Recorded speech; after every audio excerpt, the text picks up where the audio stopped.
Okay, today we'll discuss 2017 paper. So these are the disclaimers. I'm still a pupil, and uh, you must counter check the answer. Don't just merely rely on this answer.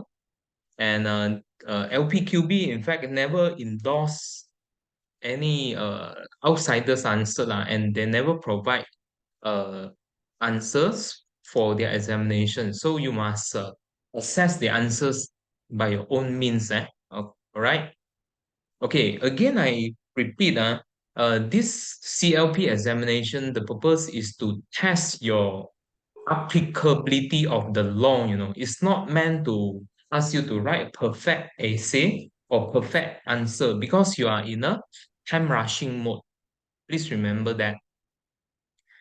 Okay, I will need you to have along with you this book, the CPC with you, because it will be easier for us to proceed with the class.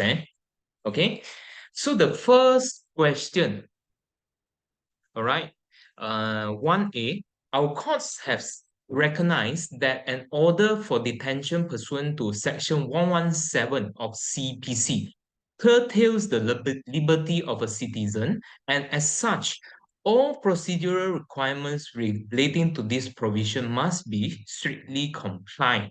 Okay, discuss. Actually, this one is nowadays question ones usually will not come in essay form, but rather because now it has become a compulsory question. Usually, it will be a scenario. Okay, because not every student has the capability to write good essay. But anyhow, just for the purpose of teaching and also for your own benefits, we will discuss this question also. So this question actually invite us to discuss two points, very important. First is about the detention against the rights of life, liberty of a citizen. And the second part of this essay, if you evaluate closely, you can see it requires you to discuss about the Riemann rule, Riemann rules. So we'll go about this. Okay. So two issues as I have highlighted to you. Okay. You must always start your answer with a general introduction with regards to Article 5 of your federal constitution. This one is very important because CPC itself is a procedural rule. It governs how the enforcers, mainly the law enforcers, police officer, custom officer, how they should behave in particularly with regards to a liberty of an individual. So Article 5 of Federal Constitution, the supreme law in Malaysia will come first. All the time it will come first. All right. So you must discuss Article 5, sub rule 1. That is every citizen in Malaysia by right should have enjoyed their free line. They cannot being detained or being forced imprisoned by some other individual. This one very important. And then you must go to sub rule 4. Okay. Sub rule 4 said that whenever a person has got arrested, so he or she within 24 hours, that means you must be very clear. The law enforcers, having said so, mainly the police officer, they have the right to detain you not more than 24 hours. After that, they do not have any power to detain you further. So you must be brought to the court of justice. The court itself will determine how long more you should be detained or you should be released immediately. Get that point? So law enforcers has 24 hours to retain you. That's all right. This one no need to give reason, whatever. They will have the power to put you in lock, for 24 hours. After that 24 hours, cannot. Okay, please remember that. And then after that, I invite you to look at your section 28 of CPC.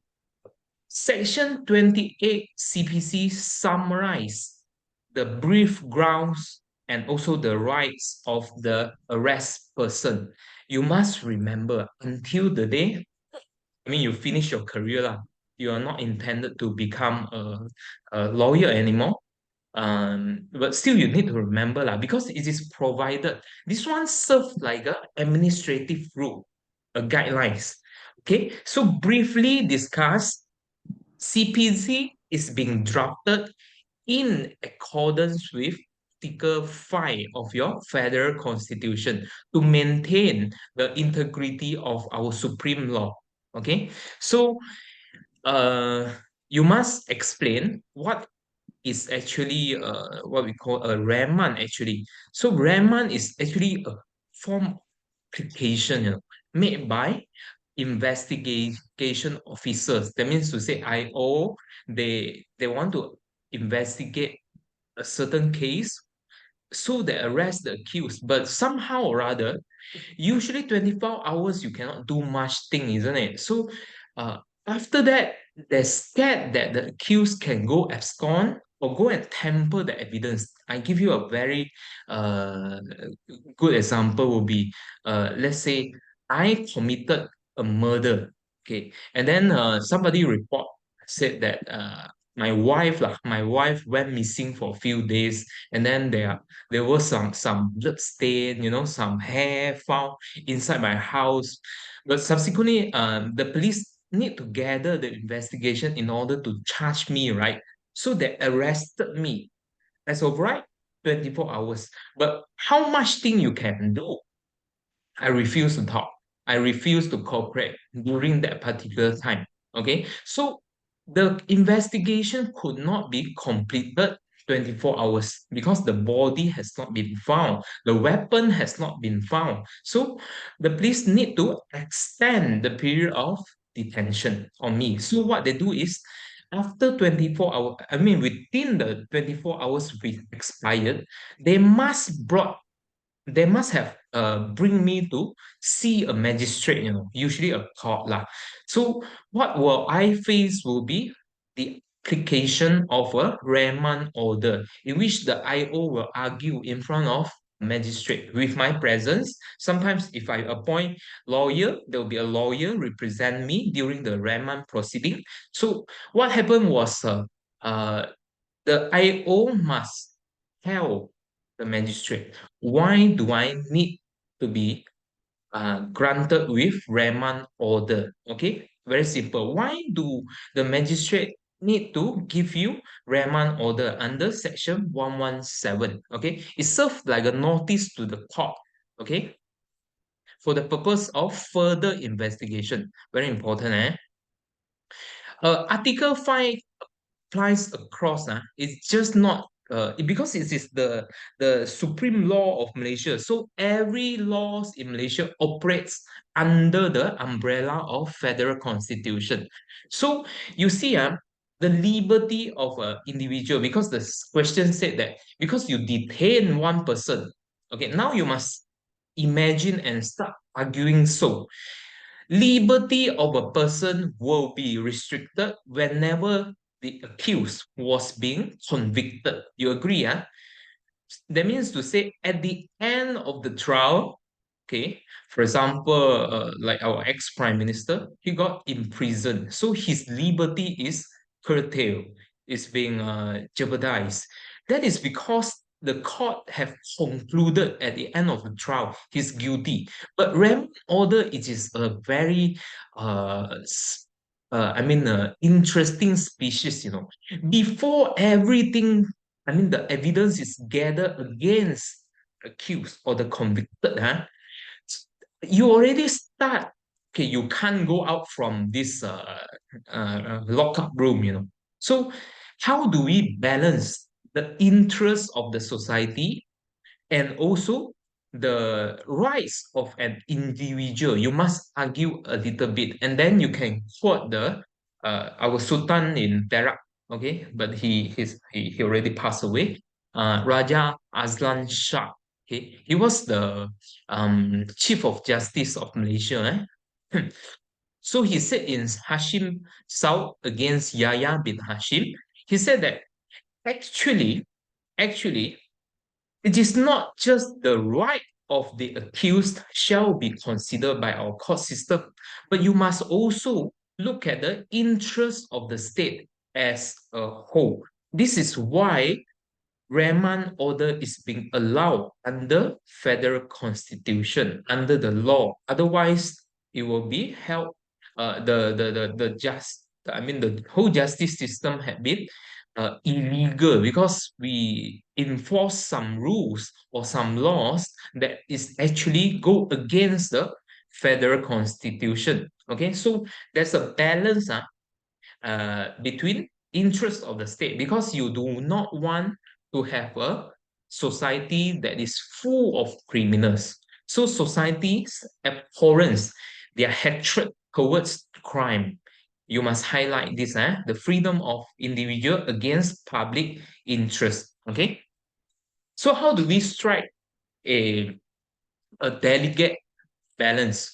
So you have to look at your CPC. You must make reference with section 28, 117, and try to argue a little bit on your Article 5, Subrule 4, Federal Constitution. So it's a delicate balance, and sometimes you cannot simply just ask for remand order, okay?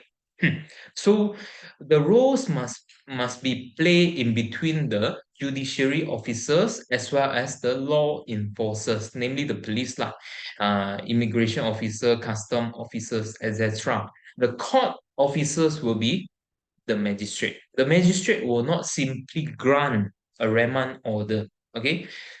And as I have said to you, you must always set purpose. Why the so-called the suspect? We called it orang yang disyaki, OYDS at this stage need to be locked up. Okay, like I've said to you, the person had not faced any charge. The person had not been convicted. That means the evidence is not there to show the guilt of one orang yang disyaki. So there's no reason for you to refrain his freedom. Okay, but the purpose is only two. Actually, prevent the accused from absconding. Okay, so this is like usually you commit this sort of crimes and then you can run to Sabah, Sarawak. Then you cannot be found or traced anymore. We don't have a GPS system installed in your heart, right? So it's very difficult sometimes. So prevent accused from absconding and prevent tampering of evidence. These are the main two reasons.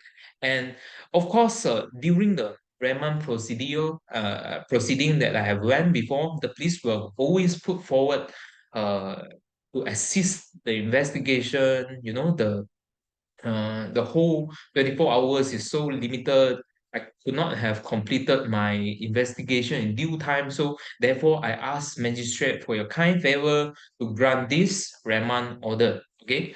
And you must be aware that the offenses that you can apply for extension of time, which means more than 24 hours, will be only seizable offense. Okay, seizable offense, you can read your section 2 of your CPC. Usually it carries the what we call carries punishment more than 3 years imprisonment. Or if it is less than 3 years, if the law says so, okay, but quite rare. I will say to you, quite rare. Usually 3 years. So non-seizable offense, if it is those offense carry maximum penalty of less than 3 years, you shall be released. You can go for remand, but the IO, the investigating officer, will just make themselves embarrassed and awkward because the magistrate will check, okay, will check whether it is a seizable or non-seizable offense. So put this in your essay. So the procedure is actually governed under section 117. But beforehand, let me check with you. Last time a student said that my voice is very soft. Would it be the same today? Can hear my voice loud and clear. Loud and clear. Very good. Okay. So the strict procedure, you must read together with a few provisions. Very important. I need you to go to section 117. Okay, 117, please.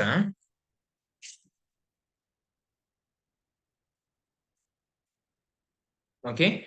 So 117 actually governs the procedure, how you go for remand. Okay.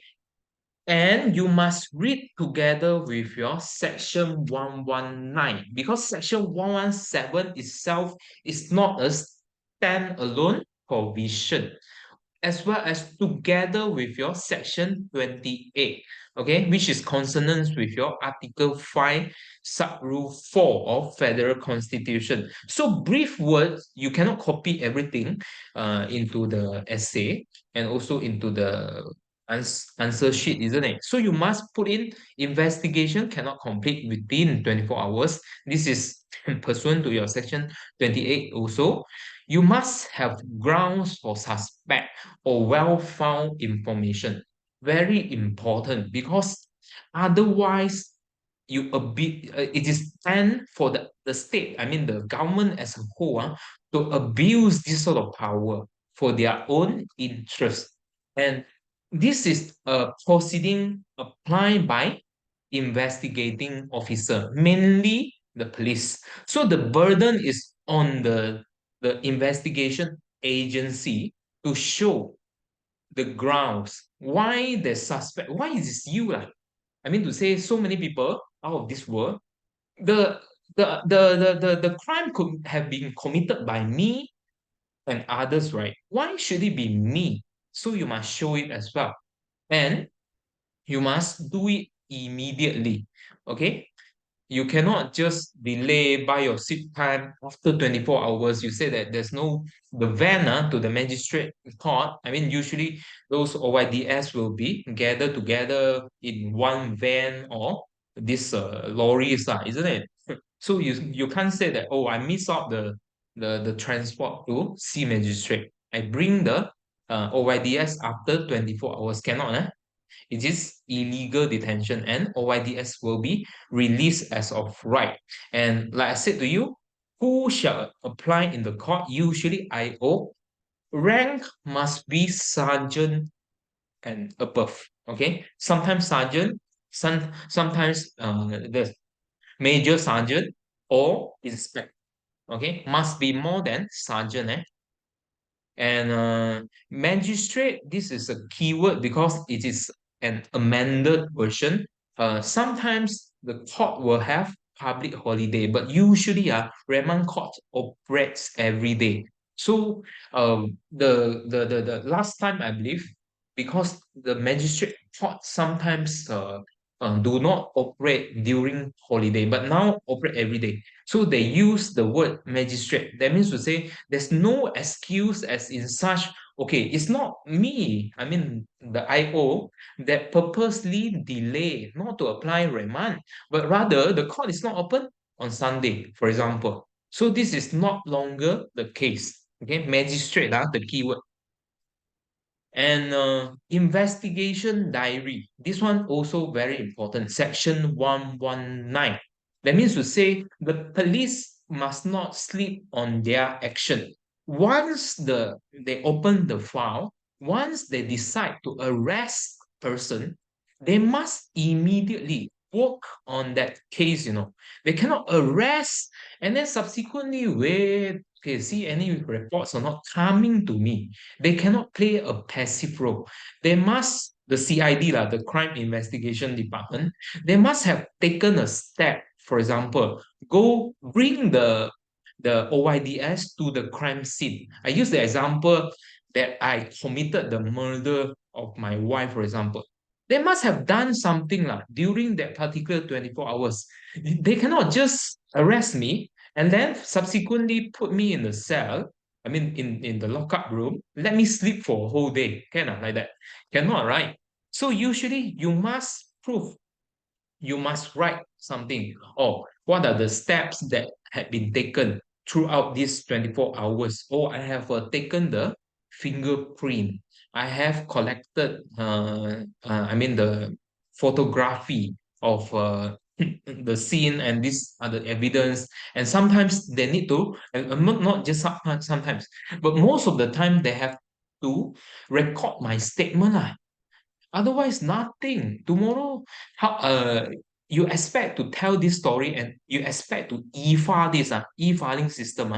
The magistrate will have access to see what had been done so far. Because you must, as a magistrate, you must give a justified reason why you grant a remand order. Otherwise, the police there is like not exercising their due diligence to work out the case. Suddenly you grant a remand order for 7 days because it's capital punishment, isn't it? So 7 days for the first remand. Then I have to sleep in the lockup for 7 days, expecting nothing from the police like that. Cannot. So there must have been done. I mean, what have been done and what you are going to do. So these are the things that will be considered by the magistrate. And then you must state the grounds. Why do you need the suspect to be detained further? For example, if you need further intelligence, like if you want to sample a whole network of drugs activities in a certain area, so you need to collect more information. Okay, sometimes your informers, you catch one person, it's like this, narcotics teams lah. You catch one person, subsequently you wait for the whole tribe to respond, and then your informer will tell you, hey, they have moved their drugs to another warehouse. Then the police go and raid. These are called intelligence. And then you must also bring the OIDS to the crime scene. For example, the murder scene. So where's the corpse? I mean, the body was buried, something like that. Okay, so in a case of I mean, daylight robbery, snatch thief, sometimes you need to do AB parade because the complainant need to identify the OIDS. Okay, and then uh, usually, the standard reasons that fear of OIDS abscond, prevent evidence from tampering, etc. Okay, evidence from tampering means very simple. Usually, in seizable offense, once you got caught, I mean, the suspect got caught, there will be an issue that, oh, I try to conceal. I will try my best because I got alerted, you see. Otherwise, I'll be relaxed only. Let's say, for example, I really committed the murder of my wife. But because my wife stay at home most of the time. So when you arrest a person, there's a tendency for the suspect to have, oh shit, I should have, uh, cut the body into smaller pieces, or I should have done a better job. For example, I repaint the whole house. These are the tampering evidence actions were usually done by the suspect. So try to be practical um, in appreciating CPC. Then I think you will memorize long. And one more important thing that you must write in investigation diaries. I think it came out before the issue of chain remand, meaning that I, as a suspect, I was caught in Johor Bahru, the Iskandar Putri IPB. Subsequently, because my extension of remand period 7+7 for murder. And then the police was not happy, because they couldn't gather the information. So Iskandar Putri transfer me to Kluang. And then the Kluang police officer go and apply for magistrate. Another 7+7. So altogether 28 days. So is it fair to me? So this is an issue of chain remand. So whenever there is a investigation area, it is for the police to mention, is there any previous remand done on this particular suspect or not? Okay, this is the issue. If not, it will be 1 year I'll be sitting in the lockup. So from JB to Kluang, then Batu Pahat, then after that go to Seremban. Like that, the chain is there non-stop. Okay. So just write something on this lah to show your knowledge. And compulsory requirement, this is the section 119 is a compulsory requirement per case of Sevarasa. Sevarasa was last time the vice president of PKR. If I'm not mistaken, he was the MP last time for Sungai Buloh. So remember that. And Leonard Teo also. Leonard Teo is one of the ex-magistrate. Okay, so you can see his name everywhere lah. And the judicial principles to award remand will be based on the offenses itself, whether the offense is punishable less than 14 years. The first remand, you must differentiate. First remand, one application for one remand. That means to say, when I brought you there, if you committed the offense less than 14 years, the first remand, the magistrate are on, it's only allowed to grant not more than 4 days. And then subsequently, you still cannot, the investigating officer still cannot complete the investigation. For example, what we call there are some missing evidence to support the charge. Okay, the PP will not accept your IP, the investigating paper at that time. So what you do, you extend. That is called second remand. You need to memorize by heart. This one, not more than 3 days. If it is less than 14 years of imprisonment. If it is more than 14 years or death penalty, 7 days max for the first remand and another 7 days max.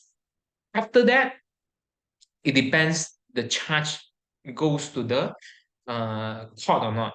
If let's say, for example, we have a few Section 39B DDA case. So first remand, 5 days, for example.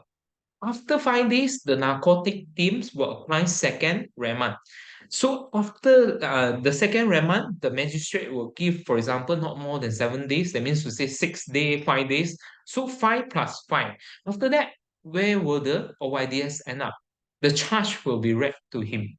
So after the charge read to him, let's say it is a non-bailable offense, he has to sit inside the lockup, penjara, for example, the Ulu Cho, okay, until the whole trial finish. So this is what it meant. But for the sake of remand, you must remember the days and you must put it in your answer. Remand, okay? And if you want to further impress the examiner, you can read this practice direction 1-2015, and it has specific provision for Jalan Raya, the Jalan Raya, okay, as well as your remand for kid. What is the governing provision? If you face with this sort of offenses, you must not remand more than 3 days, okay? 3 days. This one is further, add on marks, okay? Don't worry, don't need to copy. This slide will be provided there. So conclusion, you must submit as such. This is my personal submission. It's still coming back to the point of public interest and personal liberty. So I myself had opined that CPC had already been fine-tuned in accordance to human rights development in the world. I think it's quite good already. Only thing is whether you follow or not. Okay. Okay. So question B. Based on credible information, Inspector Stellan led a police party to house number 8, Jalan Sembunyi 12, Taman Sembunyi, Selangor, in order to effect an arrest on John Rambo. As to prevent John Rambo from escaping, Inspector Stellan broke open the front door and entered the house. So Inspector Stellan ordered Constable Sammy and Corporal Heron to arrest and handcuff John Rambo in his presence. So John Rambo did not resist the arrest. So this is what there's a search here because break in the house. want to search for the suspect, want to search for the incriminating evidence. And then there's an issue of arrest without warrant, because without any notice or any court document, John Rambo already being handcuffed. So what happened next? Inspector Stalin conducted search for books and published materials suspected to have used to promote terrorism, and demanded John Rambo to furnish his password to the computer in order to have an access to the data stored in it. So discuss all relevant laws relating to the arrest and search of John Rambo. Okay. So we look at the question here. So you must always, whenever you come to criminal case, you try to at least, you do know the specific, what we call the penal code. Okay, for example, you don't know which law had been infringed, but at least you differentiate whether it is a seizable or non-seizable offense. Seizable offense usually is the one that is more serious in nature, more than 3 years punishment, because the law is quite smart also. I mean, it's being drafted by committee, it's not simply I write and then tomorrow I submit to parliament and then approve the bill. It's not like that. It's being evaluated and assessed by a panel of experts, law expert committee. Sometimes they involve laymen. So the provisos for penal code itself is really in line with the societal development. So seizable offense usually they will grant police a lot of power. That means they can arrest immediately. Okay, get it? So I have analyzed to you seizable offense. This is security offense like that. Drugs offense usually go seizable in line with our uh, society's negative attitude towards the prevalence of such crimes. You must remember. Okay, and search is also without warrant, and arrest is without warrant.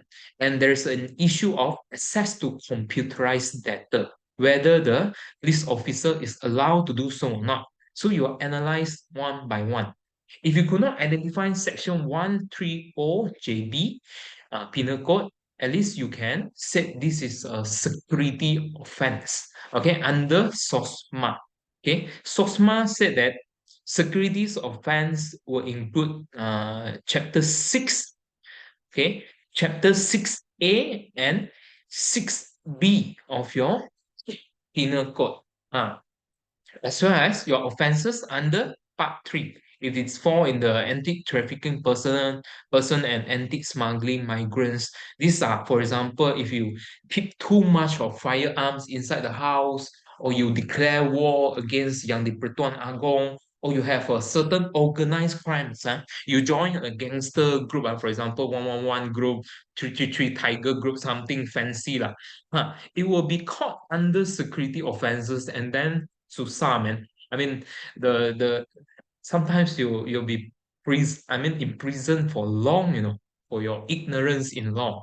So you describe one by one the issues. First is in regards to the search, can break in or not. The first issue, can break in or not. So I will say that because you rely on your section 116A, if you can go with 116A, search and seizure without warrant. Okay.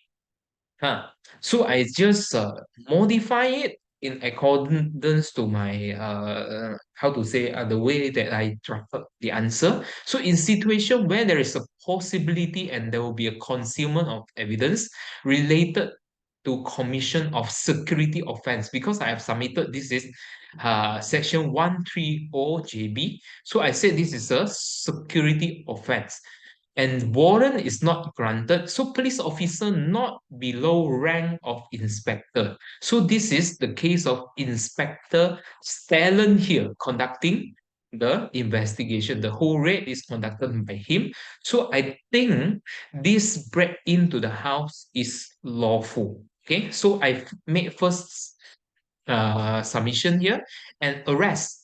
I said arrest because I have to define what is arrest because it is provided under your syllabus. So you need to draft a little bit of your own words because I love to draft for you, but unfortunately this week is very busy with cases, so I have to put outline only. So handcuff, fulfill the meaning of mode of arrest.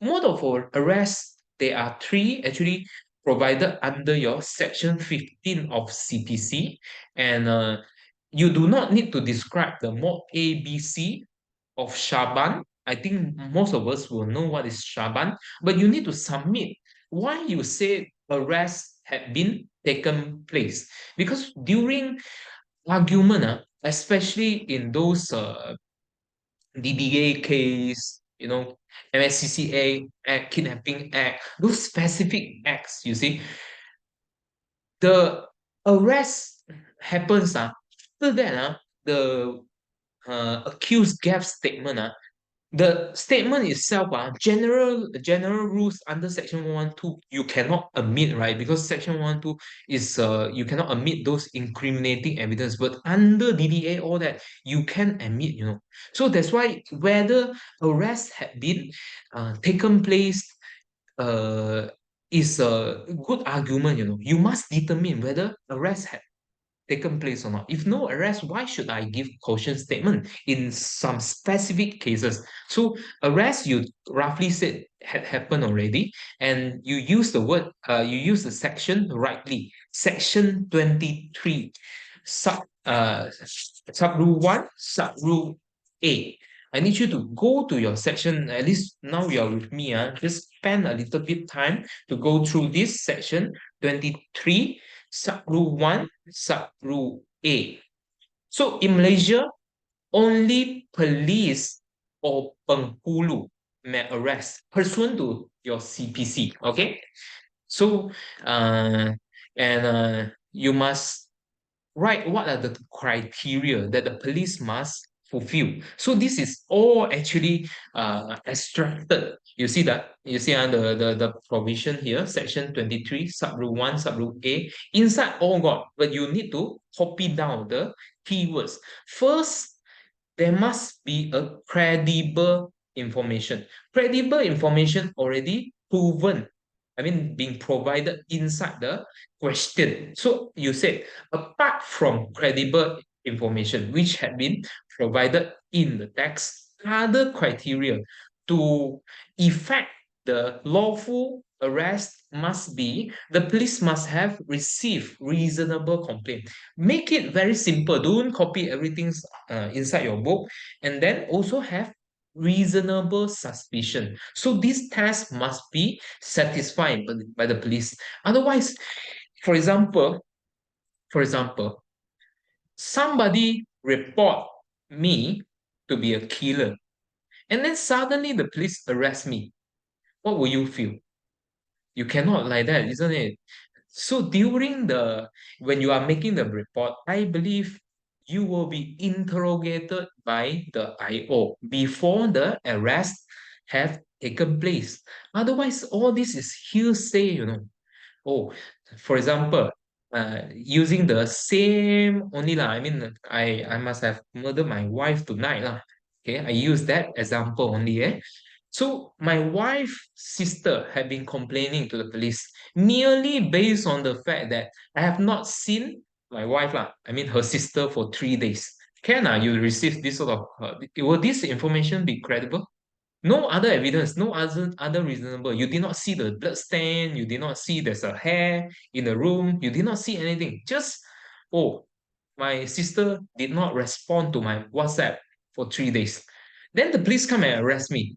Is it fair to me? So you must imagine yourself with the example that I have distinctly provide you, that is murder. Okay, so I will submit this arrest seems to be lawful. Okay, seems to be lawful.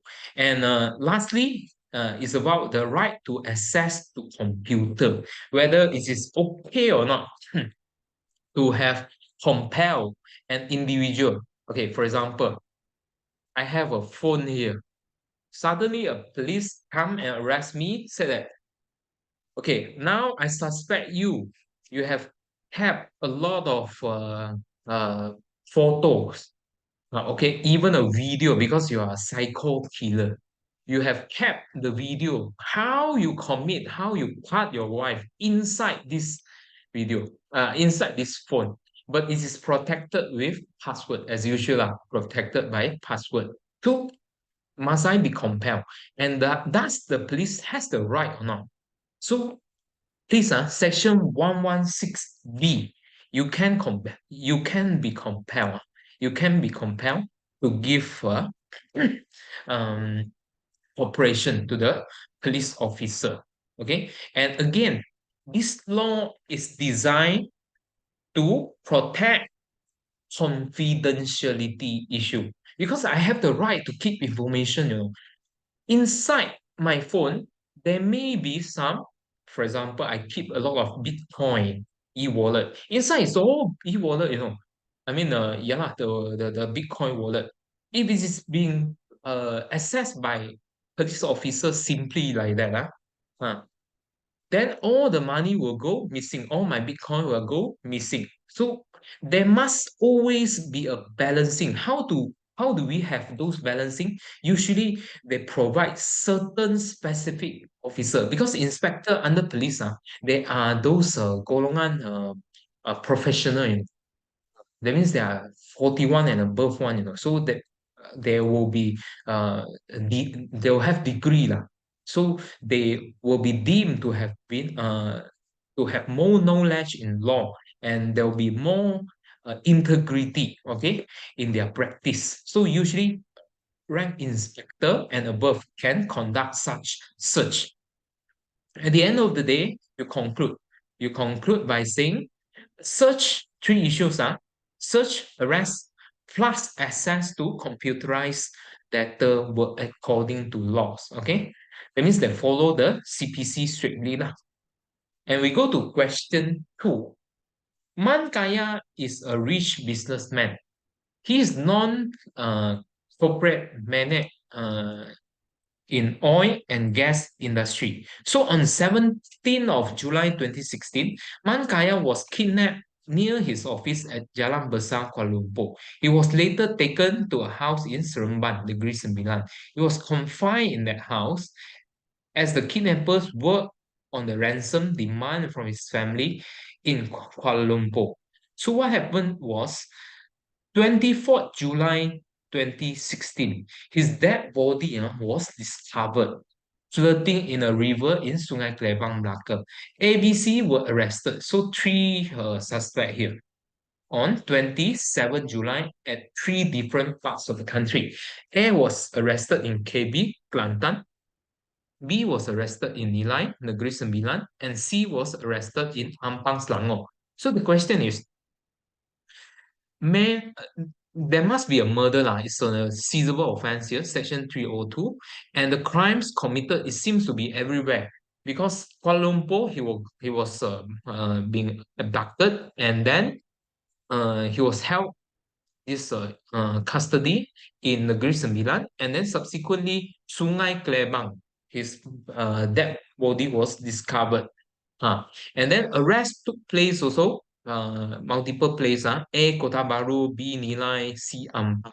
And you must address one issue here. It's a mistake in the right, I mean, you must address the issue of joint trial, right? Because it seems to me like ABC committed the murder together. Okay. So first question, can A be charged and tried for murder of Man Kaya at High Court in Kota Baru, Kelantan? Give your reason. Okay. We'll first look at question A, sub-rule Roman 1. Okay. You must address the trial jurisdiction first. Trial jurisdiction will determine by the sentence lah. I mean the sentence imposed. Okay, so this is section 302. So automatically murder go to High Court. Okay, argue with your section 22 sub-rule 1 CJA. That is the trial jurisdiction and sentencing jurisdiction as well. So High Court is the suitable court. Okay. And territory jurisdiction. Territory jurisdiction invites you to discuss section 121 and section 122. Okay, so you must provide section 121 first. Section 121 says what? If you flip to that for a while, I mean, it will not take you too long to have a look. Section 121, every offense shall be inquired and tried by a court within local limit jurisdiction. Okay, this is what it means. And in furtherance, what does it mean by local jurisdiction? It is provided inside your Section 2 CPC. That means the admin district where the house is located. For example, Skudai is under Johor Bahru, and then Iskandar Putri, the Bukit Indah, all that is under the administrative control of JB Court. Okay, whereby Bakri lah, Bandar Maharani, all that is under Muar High Court, something like that. So local jurisdiction or territory jurisdiction. And to read this proviso together, which sounds accused triable in place where act is done, uh, and also consequence ensures. This is provided under your section 122. Okay, you must read this together with your section 121. Okay, that means the place, where is it? Is it under the administrative district? So you analyze back the fact itself. Victim was kidnapped in KL, transferred to Negeri Sembilan. Subsequently, he died, likely to have died or being transferred. His body is being transferred to Sungai Klebang, Melaka. So this is how the story will probably looks like, because limited facts, isn't it? So the appropriate high court with territorial jurisdiction shall be KL. Kidnap happened. Seremban. Why I say Seremban is because the house where the Mankaya was kept is in Seremban. And Melaka High Court. Melaka High Court is where the body was found, isn't it? So these are what it meant by territory jurisdiction. So argue these three. And since all these three accused were arrested in different places, and then you must go one more step. If you stop here, it's okay. I mean, probably you'll get award of marks lah. But you must think as a practice. Hey, there are three-person arrested. Why is that so? There will be usually one issue of joint trial punya. I mean, all these three accused will be joint and trial for murder, like that. Huh? Okay, you cannot just charge one person unless the evidence says so. But you must have considered this in your answer. So you put a little bit, maybe just one paragraph in regards to section 170 of your CPC. This is not penal code, CPC. Okay. So I think I have to apologize for some mistake in the slides, because this is a freshly baked.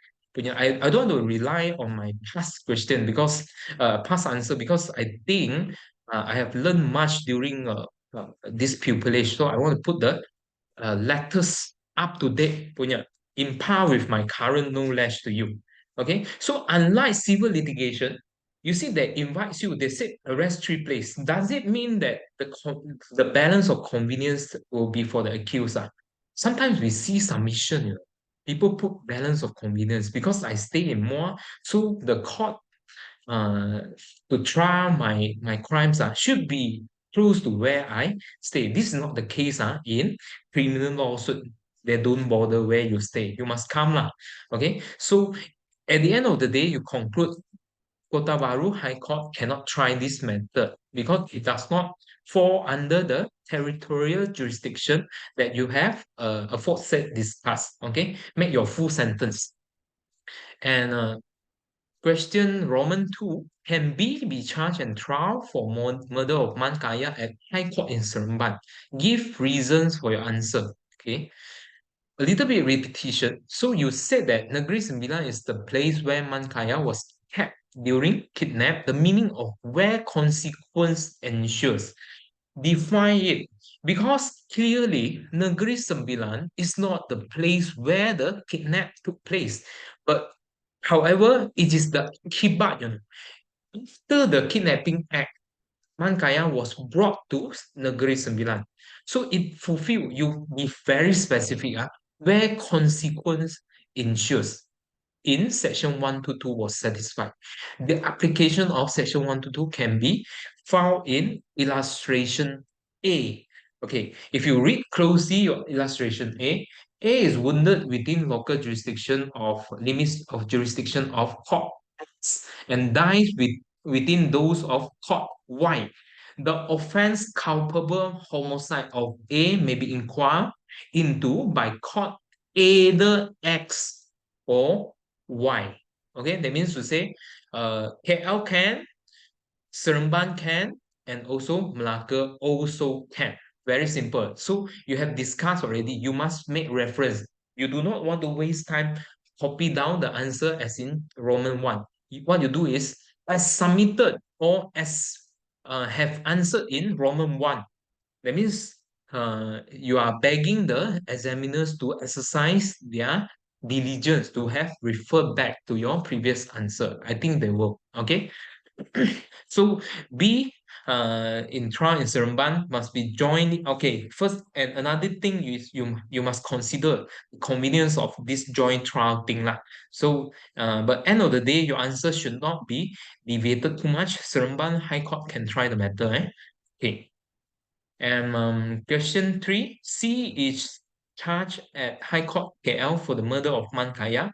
Can DPP make an application for C's case to be transferred and jointly tried at High Court in Seremban? Give your reason. Okay.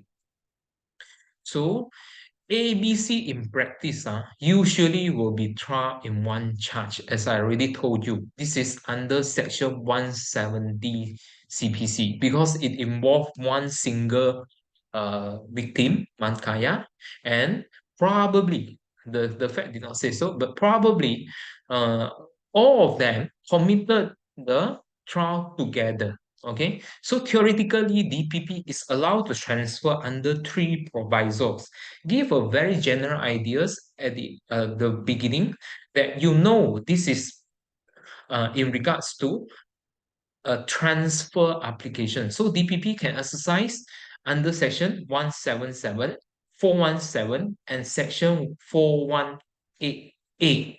Okay, so the case you determine, DPP has actually 3 alternatives. They can use 3 methods, but you cannot use these 3 methods all together in one application. Eventually, at the end of the day, you have to be specific. Okay, specific. You can only use one. The most favorable to you one, or the one that is most applicable or most relevant to this case. So you must imagine, where is it transferred? C case is to transfer from High Court KL to Seremban High Court. So this is of equal jurisdiction, same level. It is not from magistrate court to High Court. This is vertical transmission. High Court to High Court, but of different local jurisdiction, local limits of jurisdiction. Seremban to KL. So same thing. The most relevant section, section 177, 418, vertical. Go up one level. Remember, go up one level. Okay, so 417 is the most applicable section here. So you go to read your section 417 in if those who actually acquire a conditional pass, I will really invite you to flip through and mark all your CPC because I think you still have time to do so.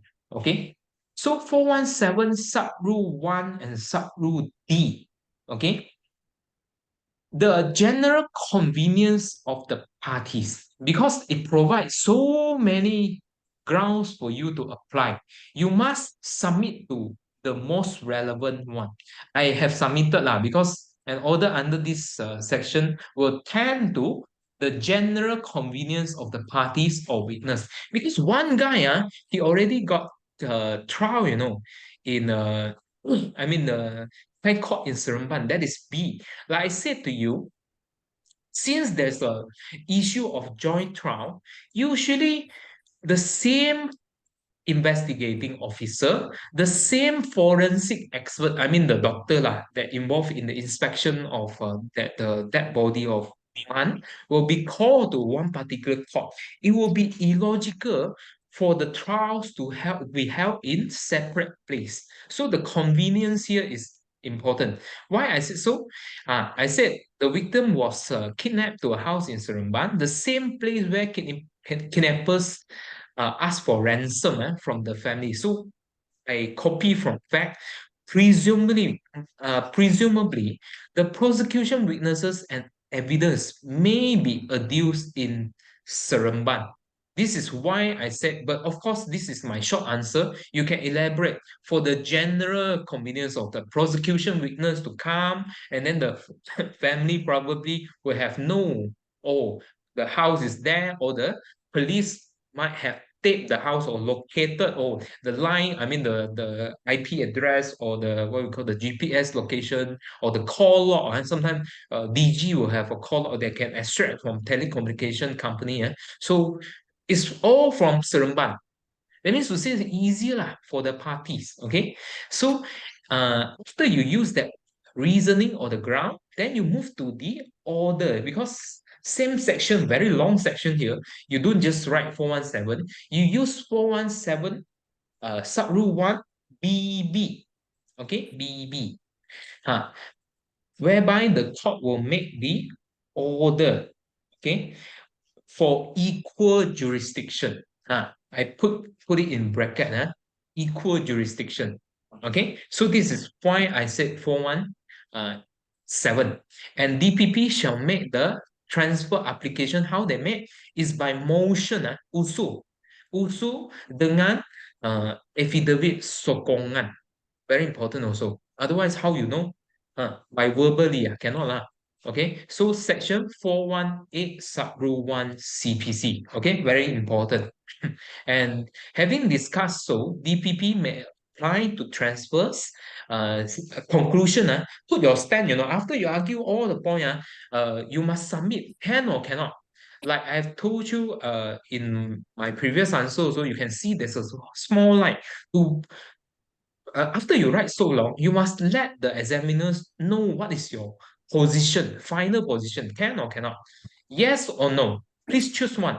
There's no way you choose one for me. Like in alternative, cannot. You cannot pick in alternative, because in reality, you only can represent the accused, or you can become the DPP. Okay, you cannot be both at the same time. Okay, so I said may apply. Okay, subject to approval by court lah. And B, on the issue of discretion conferred on the judge by section 310. Okay, like this, okay, 310 of CPC.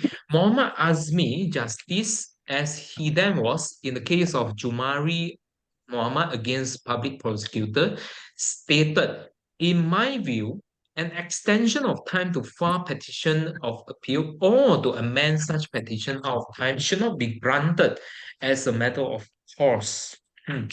If you do not have any prior knowledge regarding to this case, my sincere advice is do not attempt unless all the questions seems to be you have exhausted your ability to answer the rest of the question. This is the final choice that you have. Yes, you go for it. Otherwise, it will be very dangerous one. Okay, so my outline of the answer will be, I will define with the meaning of what is it meant by section 310 CPC, and what are the discretionary orders. Wait, let me just. Okay, so what is the discretionary orders? Because this is an what we call extension of time. So that means to say this is not as of right. It is a discretion of the court whether to allow you to proceed. Because by right, you are having a certain time frame to file your appeal. Of course, the first thing is why, in the first place, the court will ask and question the counsel. Why do you not file on time? Because the justice that is delay will be a troublesome issue. Okay, and then third, you argue on the brief fact and legal principles of Jumari against PP and the conclusion. Okay, I'm a little bit different here because I have the luxury of time to check this case law. So during examination time, if you do not know, you never heard of Jumari against PP, better be careful. Okay, so section 310 said that a judge may, on application of any person desirous of appealing, who may be debarred from doing so because the time run out for him, okay, open the ground of his not having observed some formality or requirements of this code, permit an appeal. So the keywords is the person should have followed the requirements in CPC but failed to do so. Okay, and he had been barred. So the judge need to consider the substantial justice, because in at the end of the day, the judge will need to decide whether I grant you the extension order or not. Okay. So in consideration, the what the factors or the legal principles behind that. So section 310, the landmark case is always this Veera Singham. Okay. Veera Singham against PP. So the judge, the Chief Justice, Thompson, I think he was the first or second Chief Justice in Malaysia. He made a lot of famous statement. If you can, you quote. Okay, so all the relevant material must have been considered, and the original petition of appeal, because this section 310 and also from the statement here, you see, it's not just extension of the time to file petition of appeal. There's a question here, or amend such petition. That means you file in already, but somehow or other you feel there's something wrong. I mean, the point that you argue, the law that you argue, the fact that you argue is not so suitable to go for appeal. After discussion with your team, oh, you want to amend. So that's why original petition of appeal shall be also be looked at. What are the difference? In before the amendment, after the amendment, what are the difference? So the current circumstance that urge the extension of time or amendment. So two part, EOT or amendment, and consider his power, whether adjournment of the case is suitable or not. And substantial requirements means whether you have merits or not. There is a failure of miscarriage of justice, okay, failure of administration of justice. The law, I mean, at the sort of first instance, there are some irregularities during the trial, for example. Okay, so and you must look at how your friend decide also, whether it is in line or not. The same case, for example, this is about a murder case, and then I lost in the court of High Court of Muar, for example, and then subsequently I appeal. There's also one similar case, appeal out of time, murder also. So how does this different? Sometimes the court need to draw analogies. They need to compare. Then later on, there are differences in decision. So consider the rationale behind every single thing. I think it will makes your life in terms of memorization easier, because later on you can put in your own words. Okay. So whereas Singham actually overruled two conditions laid down by A. Dixon. Last time it used to be as long as you justify extension of time. For example, the counsel is sick, the filing, the computer is Rosa, for example. This is the example. That as long as you can give a good, solid reason, so this is deemed as justifiable. Okay, and second consideration will be applicant has a real prospect of success during that appeal. So these are the previous legal principles, but now no longer. So Azmi Justice, okay, in Jumari distinguish both cases, amend the petition out of time by adding further grounds, and whereas Singham not only applies not only to extension of time for amending petition, but also an application for extension of time for filing an appeal, because there's a all there, okay? And you must read together with your section 307, okay? 307 4. This is what I have copied from the Jumari against PP. Last time is used Roman 4, but now they have changed to the Arabic 4, okay? So that means to say petition of time, petition of appeal, EOT is actually um, Section 310 provide for two. One is EOT for petition of appeal to be filed. The other one is EOT for amending petition of appeal. Okay, so Jumari against PP seek to distinguish these two. Okay, in Wong Siu Chin, this is a Botak Chin case in Malaysia. It is clear law that discretion conferred by judge in Section 310 applies to all applications for extension of time pertaining to criminal appeals to High Court, and they include application to file notice out of time. But the application is for extension of time to file petition of appeal or to amend such petition by adding grounds. Again, they distinguish. Okay, so whereas Singham should apply. So universally nowadays, this Verasingam applies lah for Section 310. So Jumari against PP, the brief fact of that case was actually the accused was actually sentenced to 18 months for Prevention of Corruption Act lah, last time punya act. Notice of appeal was done, but in order for you to make a successful appeal, you must submit also your petition of appeal, the notice of proceeding, as well as your grounds of decision. These are not done. Only notice of appeal was done because the solicitor was seemed to be busy with meeting. So Section 310 was the one that used by the so-called solicitor to apply extension of time. Okay, but it was dismissed. It was dismissed. So no due diligence for the solicitor, late filing, more than 1 month already, and nothing suggests the conviction was wrong.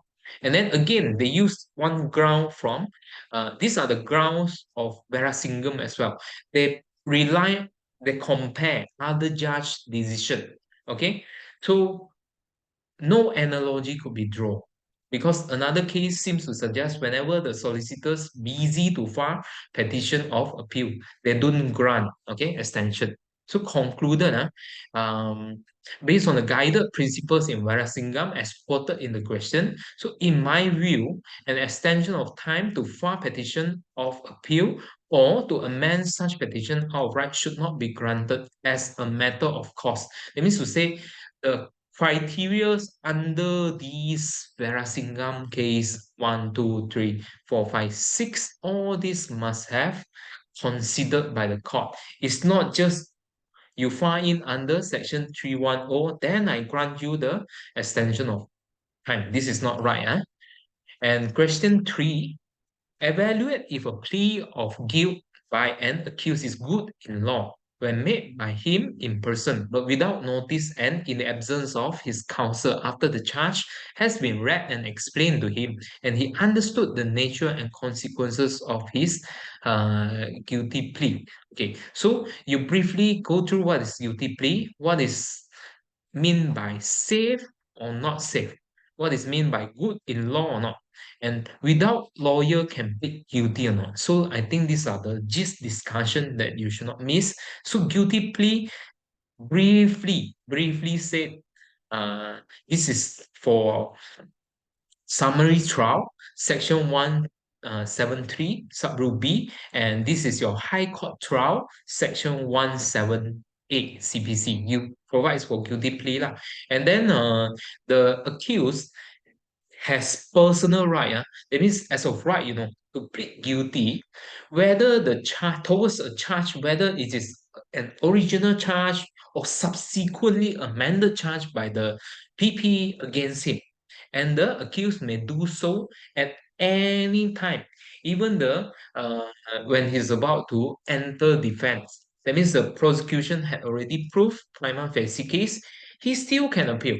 I mean, he still can plead guilty anytime, okay, before the sentence. Very important, eh? So after that guilty plea, for example, okay, when the charge of murder is read and explained to me, and then I understood the nature of and also the consequence of the guilty plea, that means probably I'll be convicted to life imprisonment or even death penalty at the discretion of court nowadays. If I accept so and I agreed, I said, okay, I plead guilty, like I admit and confess that I did indeed kill my wife. So this is how you plead guilty. And after guilty plea had been taken, automatically the court will record. I will jot down. I mean, the judge, High Court judge, will jot down the guilty plea, and then no more trial. Prosecution, no need to call any witness. The court will straight away go for conviction. Yes, you are convicted because you have pleaded guilty. Get the point here. Otherwise, prosecution have to prove the guilt. Okay, so it's a lengthy process lah. And having said so, because the court will record, convict, and sentence the accused. So you can see, if let's say the person is not so sounded or just being too excited, and not really understanding or agree to whatever guilty plea. I mean, the charge also never read. I mean, never really listen. Just hanging there and then, daylight dreaming. Subsequently, yeah lah, I pleaded guilty. So cannot one like that.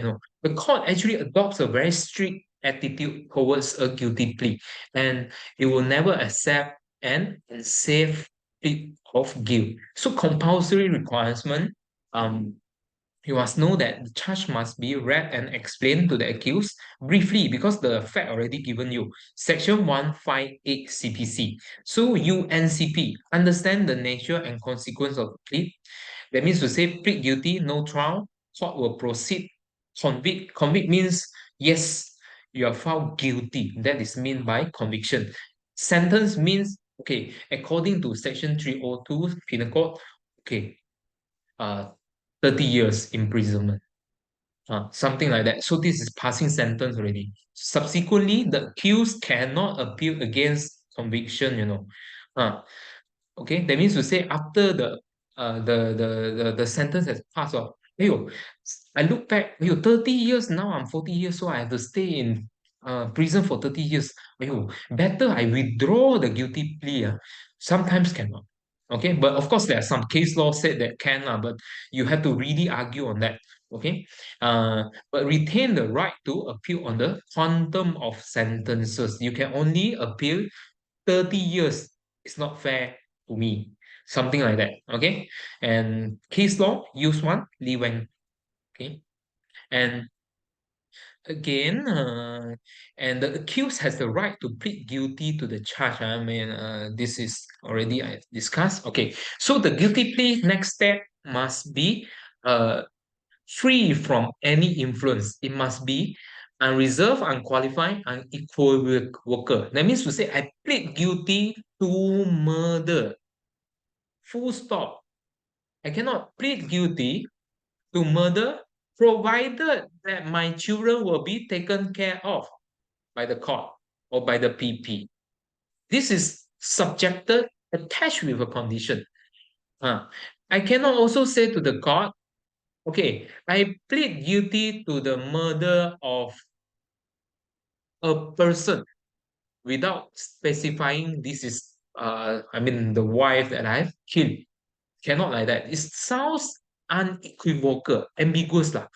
So you must remember, guilty plea is too powerful. You can subject an innocent or a person that is not so sounded in mind to go for to serve their sentences. Sometimes really innocent. Because they are not so smart.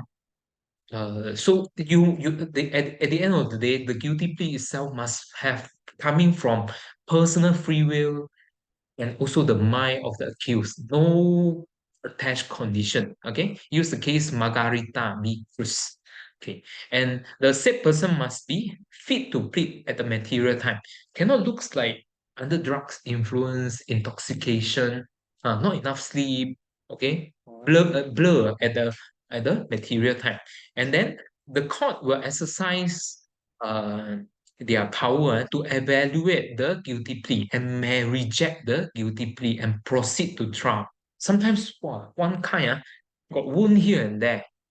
You understand what I mean? There are some pressure element. You get beaten up to the point that you have to confess. Otherwise, today, when you finish the court proceeding, you got beaten again. So you look at this, cannot. You must, the judge look at this, uh, the surface evidence, you cannot have a safe guilty plea, proceed to trial. Okay. And right to counsel is actually provided under Section 255 CPC. Throughout the trial, you can appoint one counsel. And as I said to you, Section 173A and Section 178 CPC is actually guilty plea provision, either it's summary trial or high court trial. It is the personal right of the accused. Not necessarily must plead guilty with the presence of lawyer. Okay. Lee Weng Tak is another the whole guilty plea, you just remember one two case enough lah, can plead guilty through himself. Okay, unless the law is so much so complicated, the facts also multiple parties involved and then looks fishy, all that, then the court will think twice before accepting the guilty plea. Usually, it's such a complicated, even you yourself don't understand what the charge is about. So how do you plead guilty towards it? So case of Margarita again. And conclusion, subjected to the requirements of guilty plea and facts and laws are not complicated, the accused guilty plea is safe. So again, put one stand there. Okay.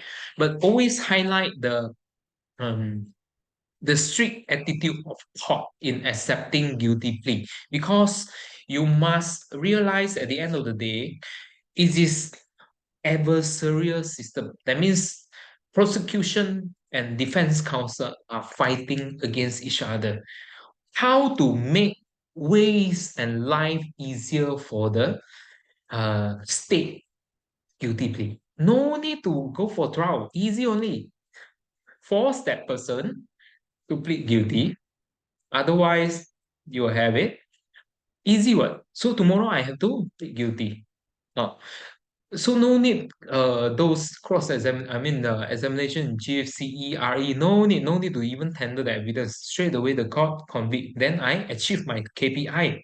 Wow, I caught so many murderers 1 month, 10 I got. And then I got promotion, something like that. So you must think that one also uh, in searching in your journey to search for those knowledge lah. Okay. And question B, pursuant to section 173F subrule 1 CPC, when the case for prosecution is concluded, the court shall consider whether the prosecution has made out prima facie case, okay, against accused. Consequently, pursuant to section 173H2, if the court finds prima facie case had been made out against the accused on an offense other than the offense charge in which court is competent to try, and in opinion of the court, it ought to try, the court shall amend the charge. So discuss the circumstances where the court is allowed to amend the charge when the case for prosecution is concluded. So you brief, because 15 marks, briefly discuss a little bit about prima facie. So again, second, you discuss whether the court is allowed to amend the charge or not, and what are the circumstances whereby the court need to amend the charge. Okay, so prima facie case, I think quite this is a popular question in Evidence Act as well as your CPC. I think it's quite easy. Whenever the prosecution had adduced credible evidence, this is already provided under your Section 173F1 already. If it is unrebutted, 173 is always for summary trial. Please remember, that means magistrate or session court punya trial. Okay, and if it is proving all the ingredients of the offense, if unrebutted or unexplained, will warrant a conviction. Use the case of Balachandran, and the accused must enter defense. Take for example, against my murder case, actus rare had been proven. CCTV in my house did record that I used a knife to stab my wife, okay, in order to cause death, not just simply slash, wow, chop like that, okay. So actors rare, mens rea also. Because I want to claim insurance, all that, I want to cheat outside, having affair with woman, for example. So actors rare, mens rea, come together, element of offense, murder, have been established, okay, by the prosecution. After all the prosecution witness has come, evidence has come. So prima facie case made out against me.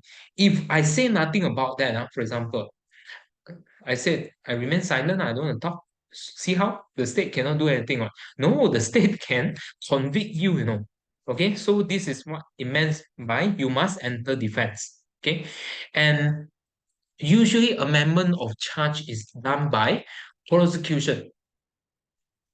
Remember that, because prosecution is the one that responsible to charge a person. By right, the court is a impartial party. Prosecution made out his case, defense argue his case, subsequently the court decide. The court should not step into the arena of prosecution to amend the charge. It's not the duty of the court. So general rule, section 158. Prosecution is the one that, after discussing with police, after seeing all the evidence adduced by the parties, decide, whether it's 302 or just 304. They must decide, not the court. Use the case Heng Yao Nang here. So they are the two main tests from Liu Chok Hin in order for the court to exercise such power. Again, like I said, court, third party, impartial party. By right, I should not cite prosecution or defense. How will the justice be served whenever I go and correct the prosecution? Hey, prosecution, this charge, if you just continue with the old charge like that, at the end of the day, the accused will be not guilty. I am like helping you under table, cannot. So first test, the facts must be as such, must be such that the unframed charge was available from the start. It cannot be an afterthought. Okay, like after you see, not right, it's actually not murder, it's actually 304. No man's right, no intention to kill. Reckless only, he's drunk. Cannot, it must be from the start itself. Section 165. And the evidence must have been the same only. Okay, must be same. So please remember, because the court is not supposed to help any party, impartiality. And so these are the tests that you must imagine. Don't memorize that. Try to imagine. Okay, and what are the conditions? Hang Yao Nang, under section 173H, subordinate court has a duty to amend if prima facie case made out for another offense. And O Keng Sang against PP said that when both parties remain silent, eventually you must always think that the court is a place where mistake and error should not have occurred. You agree with me? The person cannot be simply charged for something that the whole trial is not leading towards it. Okay, so if both prosecution and accused keep quiet, never mention about, oh, this charge is wrong, this charge should be amended. The accused also never oppose or challenge this charge is defective. The court, by right, must have exercised its power lah, because eventually I'm the one that hear the integrity of the judiciary system. I cannot allow something that's something wrong. But so you remain silent, I have to change it. Okay, this is what it meant. And PP against James Tan, where facts disclose another offense, the court ought to amend the charge unless there are reason not to do so. When the facts has suggest so, when the evidence had been led against the other offense, for example, 304, okay, section 304 penal code. So you must change, amend it. Otherwise, eventually it look back on your side lah. I mean, eventually the court held, oh, not guilty. Let the person that have killed, like me lah, I have killed my wife, although it's not intentional, but I was let go because section 302 cannot be used anymore. You must go for 304. It will look back lah. The news report already come out. Eventually, this person uh, was a DAA at the end of the day. So what will public think of you? Not right, isn't it? Hmm. No, it doesn't happen often. Usually, prosecution uh will amend the charge. Practically, prosecution also uh a very how to say, a competent opponent in court. They are very experienced. Okay, they will amend. And 4A, Jack Tipu was arrested for an offense under Section 193 Penal Code for fabricating false evidence for the purpose of being used in civil trial at High Court Kota Baru. Inspector Chekap was called to record a statement of Jack Tipu under Section 122.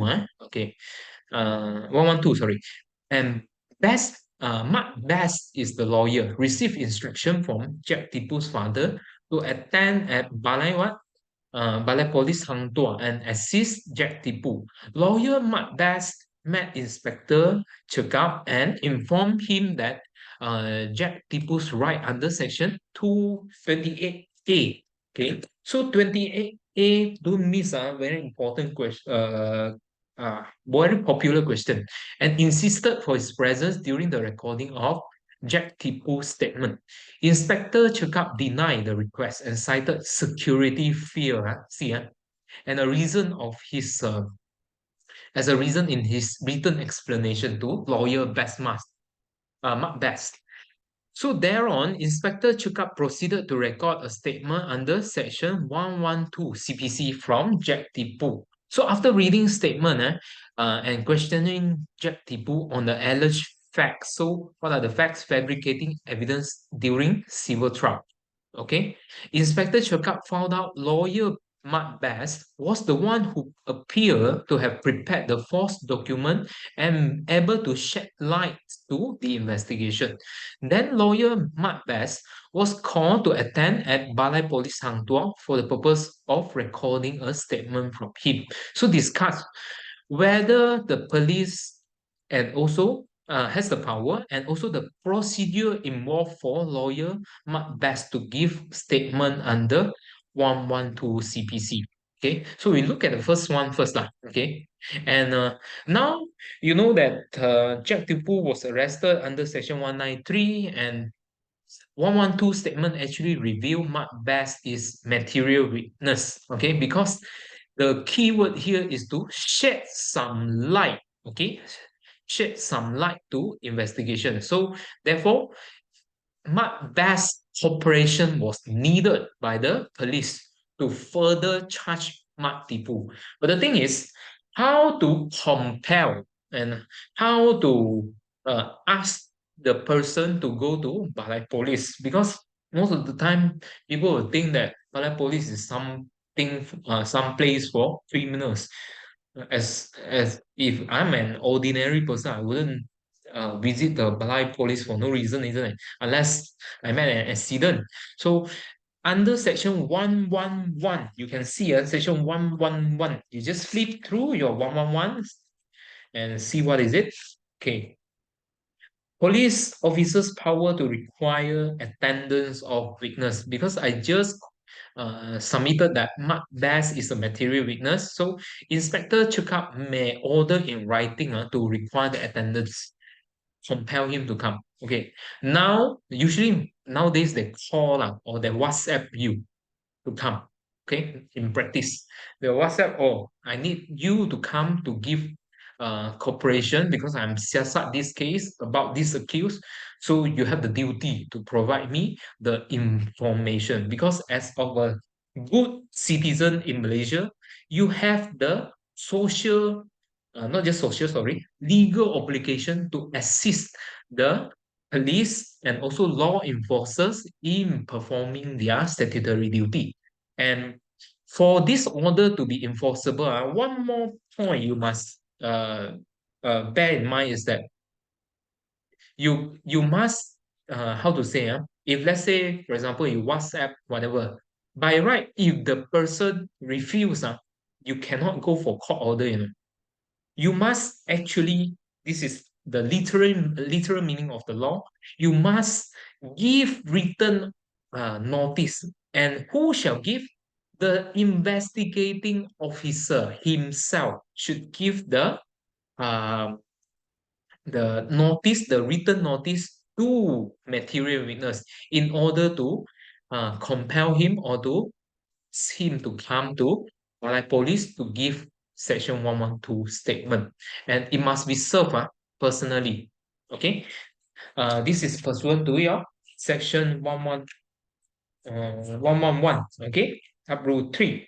And subsequently, the procedure to take a statement pursuant to your section 112, you must actually uh, take down a little bit. Section 112, this is the common penyata saksi, is like a penyata saksi in civil litigation, and it begins with sub rule 4 actually.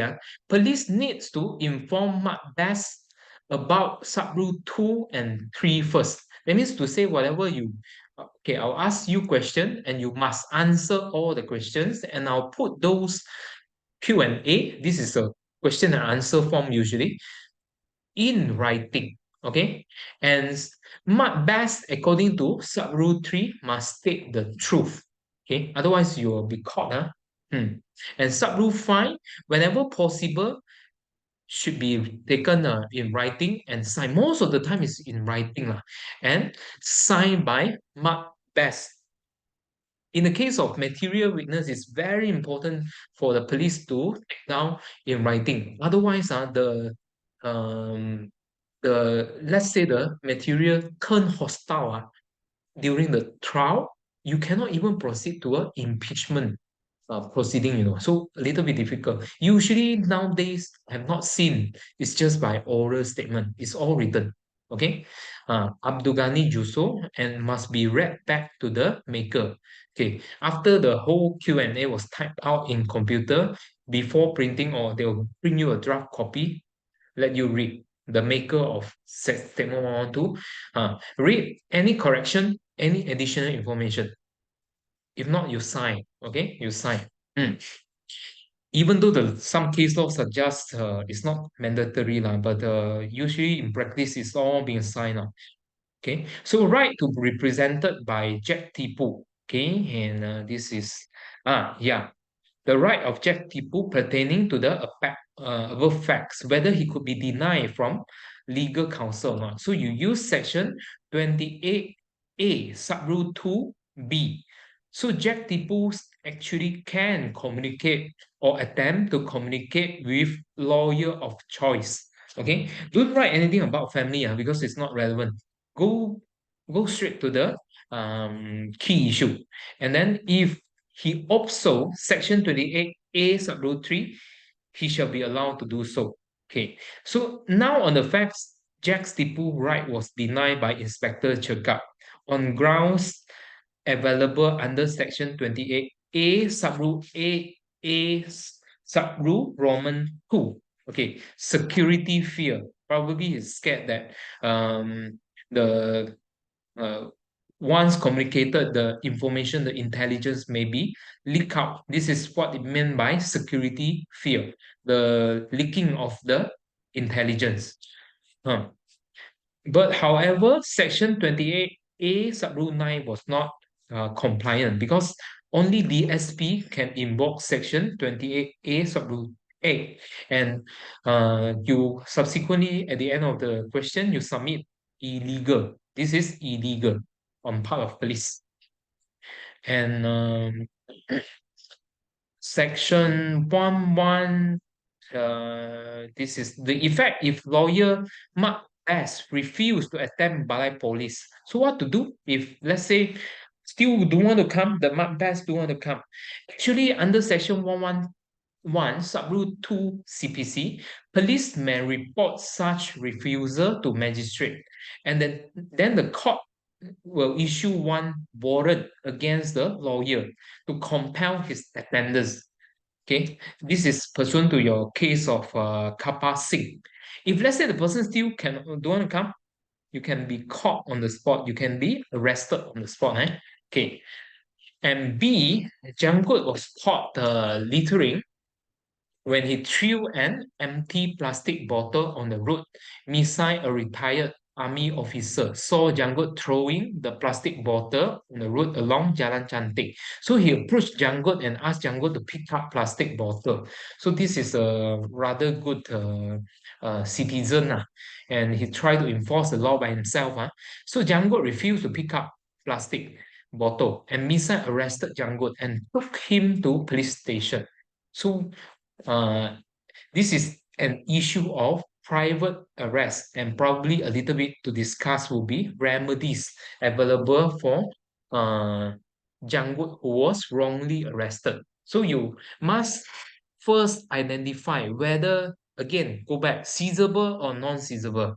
Okay, so it's not a seizable offense at all. In fact, this is just a littering. It's a maybe a local council, Madis Bandaraya punya case. Is actually a saman case. And Misai arrested Janggut without warrant. And she submitted that you identify because without warrant can only be done pursuant to your section 23, police officer or penghulu or only. Okay. And you cannot arrest simply like that, you know. And such arrest is a private arrest pursuant to your section 27. Okay. And private person to effect the arrest. For example, I cannot arrest one body and then restrain his liberty. I was not empowered by the court. I'm neither police officer or a Hulu. Sometimes magistrate also can arrest, but now, sorry, JP, the Jaksa Pendamai. But nowadays we do not have so much of Jaksa Pendamai anymore. Usually it is done by police officer. And citizen may arrest a person in his view. So what does it mean by in his view? The law some separate two parts. One said that so long you are opinion, you think so, you think the crime had been committed by an individual, then you can arrest him. Okay. The other case said that the restrictive view, the Metro Golden Mile, said that you must have seen the crime committed in front of you. You cannot simply assume or think the crimes have been committed by an individual, so you go and arrest. It's wrong. Okay. And non-bailable offense could not be satisfied, and seizable offense also unlikely to be fulfilled. And Misai actually arrested Janggut wrongfully, and Janggut could resist the arrest and commence civil action. Civil action for trespass of person or forced imprisonment. Okay, so discuss all that in a very brief manner. And question, I think we need to go a bit quick. Question 5. If a magistrate ceased to exercise jurisdiction in a criminal trial pursuant to Section 261 CPC, the succeeding magistrate may either order a trial de novo or to continue where the trial has stopped. If the court were to choose the second option, it may allow an application by the accused for resummoning and rehearing of witnesses who had testified. There may be exceptions by which the court may not allow such application by the accused. So what are the exceptions? So you argue first, this is in regards to part heard case. Part heard case means that by right, magistrate Ahmad, for example, if he took the case, since the charge was read to him, he should have continued to take prosecution's witness, then subsequently prima facie case, then subsequently the accused enter into defense up to the point until the sentence was done by the court. He should have been the same person that handle the case. He should be the person in charge or magistrate in charge.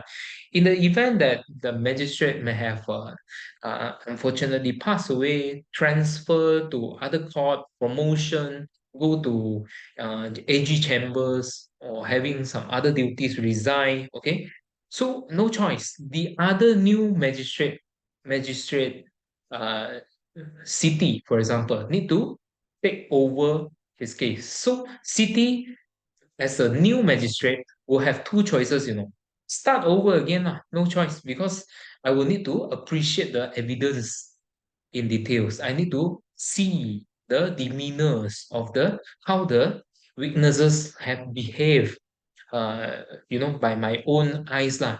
Okay, and this is one way. That means to have a new trial again, the fresh trial. Second choice you will have is to go through the previous documents done by Magistrate Ahmad. So city will act on the evidence provided by Magistrate Ahmad, because there is Magistrate Ahmad during the trial, he will write down this evidence given by prosecution witness, okay, police officer, for example, X, is not credible because he keeps looking elsewhere, during answering question. He's keep rubbing his nose. This is the notes that will be given in their notes, the magistrate Ahmad will give to city to read lah. So city can rely on that. Okay. So in case of Muhammad Anwaruddin, this is the ground of one of the appeal. The judge had not wrongly exercised his discretion for not hearing the case over again, and if that judge decided not to do so, he committed error by not calling and also resummoning the witnesses, because the whole principle behind the argument is whether the judge have evaluated the witnesses' demeanor sufficiently. Okay, because it's very important. If the witness statement is not even credible, how can you have a person convicted? Okay, you cannot do so. So this is one point of argument lah. And it was established from this particular Anodin case. The confer Section 261 is one of the discretionary choice. Okay, so long the discretion is exercised judiciary, you cannot interfere. The High Court, the Appellate Court cannot interfere. And the recalling and also the resummoning of the witnesses, there's a lapse of time, You call the new witness, sometimes the witness might have not able to recall the incident. It make the case for prosecution is weakening. For example, 6 years ago, because no limitation time for criminal lawsuit, isn't it? So 6 years ago, the prosecution witness must have confidently said, I did witness he had killed his wife. But 6 years after that, during the cross examination, the defense counsel will first think first. 6 years ago, will you remember what she was wearing during that time? Then you'll be like, um, how he will sound not confident, then habis. Okay, it will lead to prejudicial effect, especially to prosecution. Okay, so even though the second criteria is when the witness is not called, the record of the proceeding or the prosecution case already can establish or the case of the accused. No need to call at all. So there's no injustice to the accused. And furthermore, the witness is not material. The one that's supposed to be resummoned or reheard is the one that is not so important witness. So no need to call this sort of witness as well. And eventually still your memory does not last forever. The court will always consider whether the demeanor that displayed by the particular witness will be still the same after the long lapse of time. Take for example, let's say just now I said the prosecution case will be jeopardized, but now I say to you, the accused had a bad name already. Okay, I was not just found to have murdered my wife, but also from the newspaper, it suggests that actually I'm a serial killer. So the prosecution witness after these few years saw that, wait, this guy cannot. I mean, I must try my best to put him in jail. So instead of cannot recall during that time, said that I don't know why I went, but he specifically go and study my case and then said that, oh, I was wearing red. True enough, that time I was wearing red. So how it could be prejudicial, the demeanor also must have changed. Okay. And B, must go a bit quick, huh? Mok has been charged for an offense of rape under Section 376 Penal Code. So Mok is remanded pending trial. The trial is supposed to commence at Session Court in Malacca. Before commencement of trial, the defense counsel are acting for Mok, requesting from learned SCJ an order for his client to be sent for potency test as instruction from his client that he's important and unable to have sexual intercourse. So if the potency test turns out to be negative, the charge against Mok will be groundless and he could be discharged. The learned session court judge adjourned the matter to another date to be fixed for a ruling to be made. So how will you as a acting session court judge rule on such application? That means whether you allow the accused to undergo this potency test or not. Okay, so you must elaborate a little bit on the part of rape. So rape, they must have a penetration, theoretically, okay, must be penetration, whether with your sexual organ or your finger into the vagina without consent. But this one is it statutory? No, it's not. Okay, so consent. Huh. So mock race defense of impotency. I mean, that means to say he's suffering from erectile dysfunction. So no, due to this erectile dysfunction, he could not have done the penetration with his sexual organ. Okay, if the facts suggest so lah. So there is no rape. This is the submission of defense counsel. Actually, when it comes to the prosecution case, so you must distinguish potency test. Yes, the case law is not a compulsory requirement, but most of the case law suggests that it is not compulsory for prosecution. That means to say the prosecution need not to take a step to prove the element of rape, because element of rape, penetration, no consent provided it's not statutory. Okay, so the prosecution need to just adduce there is evidence of penetration by showing the medical reports. There's a hymen tear, for example, vagina scarring, injuries, or some, sperms were found on the bed sheet, etc. So the potency test eventually will be just a supportive evidence, support whatever you have tendered. It's not a compulsory requirement for prosecution. Okay, and in case of Dato Sri Anwar Ibrahim, there is a presumption of the accused is potent unless contrary is proven. So I rely of these few case law as well as Sanusi Mat Karto. The onus was on the accused to prove impotency as a defense. Why I said so all this is because now the defense wanted to raise, okay? And a potency test need to be done by medical expert lah, pursuant to section 399. So as a session court judge, taking into the considerations of all these laws above, I, if I'm in that position, I will rule the accused can go for impotency test. Why I say so? Even though for prosecution is not compulsory, but now the case is not the prosecution that apply. The defense is applied.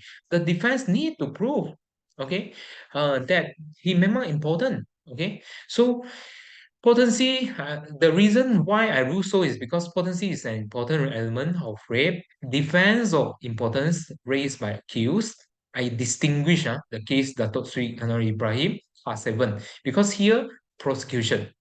Effect of allowing such ruling will actually give benefits of doubt to accused to establish his defense.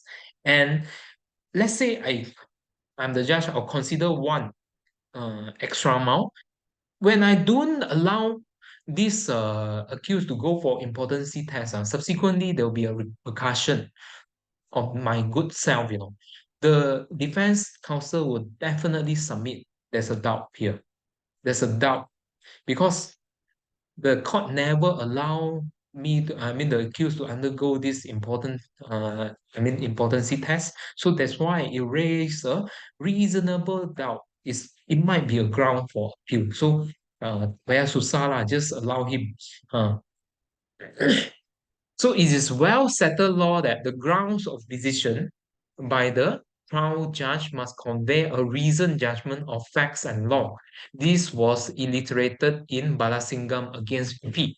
So what is reasoned judgment by a trial judge as envisaged by the law pursuant to section 307 sub-rule 3 CPC.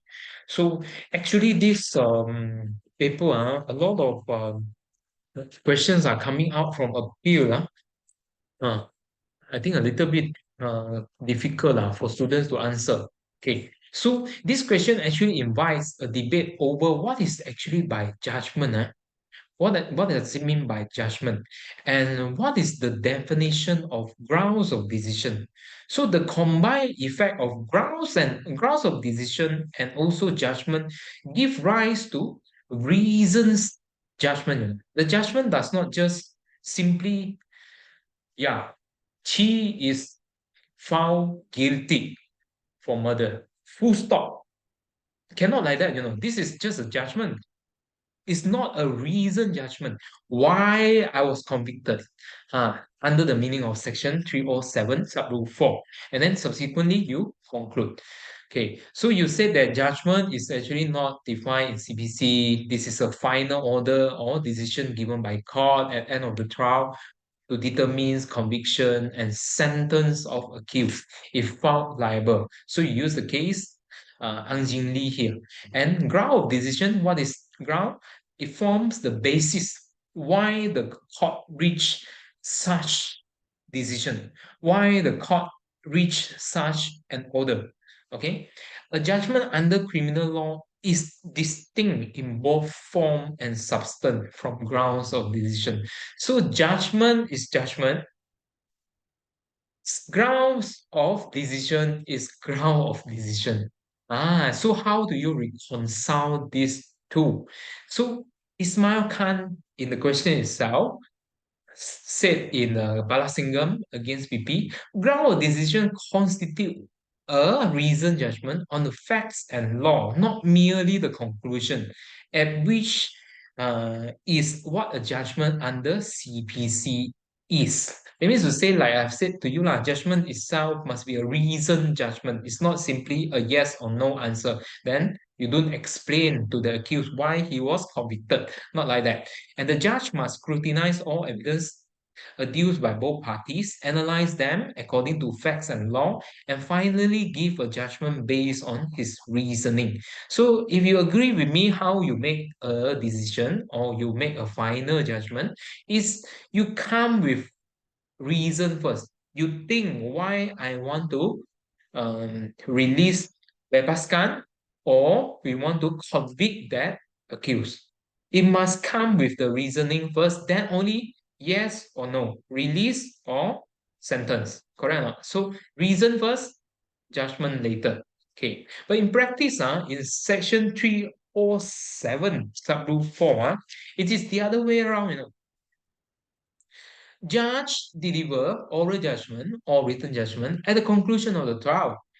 Said first, convict or release. Okay. So after the case goes to appeal, one party not satisfied, for example, the prosecution not satisfied, the judge only that times supplement the ground of judgment, pursuant to your section 3074. Isn't it not logic? Judgment first, reason later. By right, I told you, you made a decision to attend my class also, you think twice, isn't it? Whether my time is wasted or not. So something like that. You can't with support your reason, then you do the action. So the so-called reason judgment in Ismail Khan is eroded. It seems to be eroded. Okay. And in PP against John Tien also, they don't allow by case law, they don't allow this sort of thing to be happen. It must with grounds of decision or reason judgment. Okay, like that. Okay, so the issues will be open delivering of judgment. The court is functus official. You cannot subsequently supplement your reason for that judgment. You say yes or no, you must already know what is your reasoning. You cannot after like 14 days the prosecution appeal, then you put in what is your reason. You will have risk of double judgment. Okay, and Heng Yao Nang also held that it's not permissible for trial judge to deliver a judgment and subsequently supplement or add judgment. Okay, in grounds of decision. Same thing also in Laurent Phyllis Cohen and risk of double judgment. Okay, this one I may need to delete because redundant.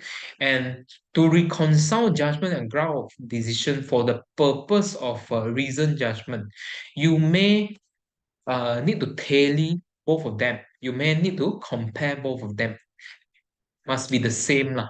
Otherwise, it cannot be a reason judgment. Okay, so this is what the question invite us to discuss. Okay, and Naka was charged with statutory rape, and at session court in Seremban, Negeri Sembilan, before Judge Puan Manis. The charge was read to him by court interpreter, Miss Chan. Naka refused to plead each time, and the charge each time the charge was read to him. So advise court on the procedures governing the taking plea from the accused person. Okay, so how? Refuse to plead. So you just repeat whatever I have discussed before. I think same question only lah. A lot of guilty plea and appeal. Okay.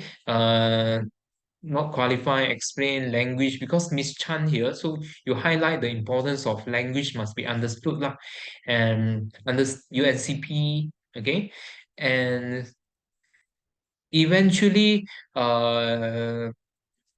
you said that advise the court governing procedure. Okay, this is the law here, lah, section 173, sub-rule A. So you highlight every 1, 2, 3, 4 conditions. Okay, subsequently, the keyword here is convicted and, recorded, convicted, and past sentence if the guilty plea satisfy the above condition and is deemed to be safe. Okay, important, and two, advise the court on trial process to be followed if Naka pleads not guilty. Okay, this one quite simple. The court will proceed to trial. As simple as that. Section 173, sub-rule C. Okay, and meaning the prosecution shall start to call his witness and tender the evidence. Okay, in respect to this statutory rape. The said prosecution's witness will come forward and subject to EIC, CE, and C re-examination.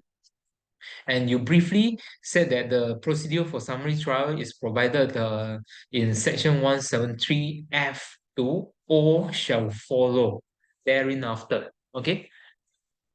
And okay, I think that's it. And B, okay, Joe Churi was charged at magistrate court in Telok Datuk, Banting, Selangor for offense of theft of motorbike BC 2220 on 7 February 2008 at 12 p.m. in Taman Bandar Baru, Banting, Selangor. So Joe Churi claims trial and magistrate Tuan Garang fixed 9 of August 29 for hearing. So theft of motorbike happened actually took place February 7 of 2008. So the subject matter BC 2220. And earlier on, 3rd of May 2009, Joe Churi was charged at Magistrate Court in Klang for offense of dishonestly retained stolen property, a motorcycle AB88 on 12 February 2009 at 9 p.m. Jalan Persiaran Sultan Klang. And Joe Churi also claimed trial and case was fixed on for hearing on 20 September 2009. So on 9 of August 2009, when the case came up for hearing magistrate court in Datuk Banting, ASP ending and the prosecuting officer applied to transfer the case to magistrate court in Klang for both cases to be heard jointly. So ASP's grounds to make such joint trial application because what we call the both case involved is Cho Jury is the only accused person and both case involve motorcycle. So they're trying to say the offense are similar and the sole accused here is the Joe Churi. And lawyer Bagus, Encik Bagus, counsel for Joe Churi, object the transfer proceeding and discuss whether SP application will be granted by court or not. So this is issue of joinder of trials, okay, which serve as a ground of transfer proceeding. Okay, you must memorize, roughly remember that. Okay, and you look at general rule, usually one charge, one trial, because you cannot accumulate those charge and eventually the court system everything is made out of human will have prejudice and bias, so you cannot kumpo all the charge. Like I said, criminal lawsuit no limitation period. You wait, first charge maybe benefits of doubt is on you. I wait lah, I gather 10 charge together, put you together, so I have stronger evidence. Cannot like that. So one charge, one independent trial. Okay, Subramaniam Iyer. And to decide SP application will be successful or not, the exceptions of rules against duplicity and joinder of charge are considered. So first, you consider section 164 first. Three offense of the same kind within 12 months. So first charge, theft under section 379 Penal Code on 7 February. And second charge, section 382 on 12th of February. And under the meaning of section 164, it is offense of same kind. Okay, elaborate a bit. And then, but unfortunately committed by Joe Churi in period more than 1 year. So cannot fulfill. This one out. Section 164 out. Section 165, subrule 1. One transaction. Okay, I said this is two distinct and separate acts because subject matter is not the same, the date is not the same, and also the place is not the same. So there's no nexus in between the act. So section 165, subrule 1, not applicable. And section 165, subrule 2, okay, is it constitute an offense within two or separate provision of the law? It's not. It's two distinct offense on its own. That's why it is not applicable. And section 165 subrule 3, okay, if the accused commits several acts But if combined together, it will constitute another one. So this one is also not applicable because theft itself is clear. You churi. That means to say you take the property from unlawfully from other people. Okay. And section 166, doubtful about the offense, which is not lah, which is not applicable. And section 170, you must always remember more than one accused. This is one accused only, so not applicable. And you conclude based on the facts, it will be quashed, not successful. Separate trial will be held. And Tegas, an officer from Security Commission, wished to conduct the prosecution of an accused for an offense under SIA 1983 at the Session Court Ipoh, Perak. So Counsel Brani appears from accused and hold object, so oppose Tegas the authority to conduct this prosecution. So you have to advise Tegas what is the authority. Quite simple. Section 377A, usually prosecution can conduct